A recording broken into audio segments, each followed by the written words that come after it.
जे आंदोलन सुरू आहे, सोनम वांगचूक आणि अभिजित दिपके महाराष्ट्राच्या सुपुत्राला मदत करण्यासाठी महाराष्ट्र धावून जात आहे, तरी आमच्या इथे नालायक काही पुढारी आहेत जे पदासाठी आमदारकी भोगली, त्या सदाभाऊ खोत या नालायक माणसाचा आम्ही शेतकरी संघटनेच्या माध्यमातून निषेध करतो। या नालायक माणसाने आजपर्यंत उभ्या आयुष्यात शेतकऱ्यांच्या प्रश्नावर आंदोलन करणारा कुत्रा होता। आज या कुत्र्या माणसाने शेतकऱ्यांचं आंदोलन करून करून थकला, लालसे पोटी या बीजेपी गव्हर्नमेंटने काही तुकडा दिलं, आमदार झाला, आज मंत्रिपदासाठी दिल्लीच्या आंदोलनाला नाव ठेवतो। याचा आम्ही शेतकरी संघटना शेतकरी म्हणून पहिल्यांदा निषेध करतो।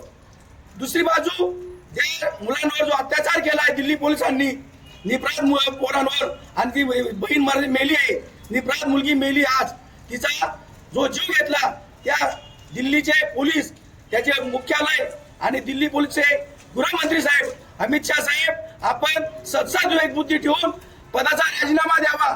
ज्या निपराध पोरांवर अत्याचार झालेला आहे त्या अत्याचाराची दखल घेऊन आणि शिक्षण, आरोग्य, सेवा भारतीय संविधानाने दिलेला 32 कलम नुसार हा आमचा अभिमान आहे, हा अधिकार दिलेला आहे। डॉक्टर बाबासाहेब आंबेडकरांनी जनतेला आणि गरीबाच्या गरीब माणसाला जे संविधान दिले त्या संविधानावर आज देश चालत आहे।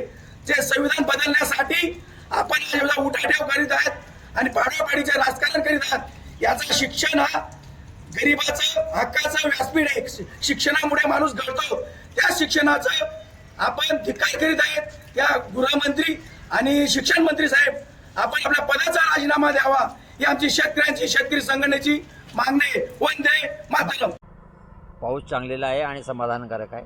शेतामध्ये अनेक मजूर कामाला लागले आहेत आणि शेतकरी एवढ्या वंचित आहे की त्यांना मजूर मिळत नाही।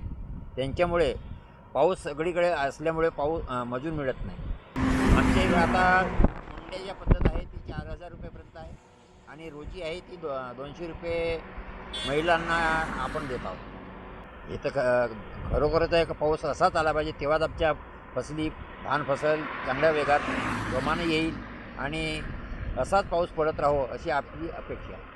परमेश्वराजवळ अशी अपेक्षा आहे की पाऊस असाच पडू देऊ आणि शेतकऱ्यांना सुखी समृद्धीचे दिवस येऊ देऊ।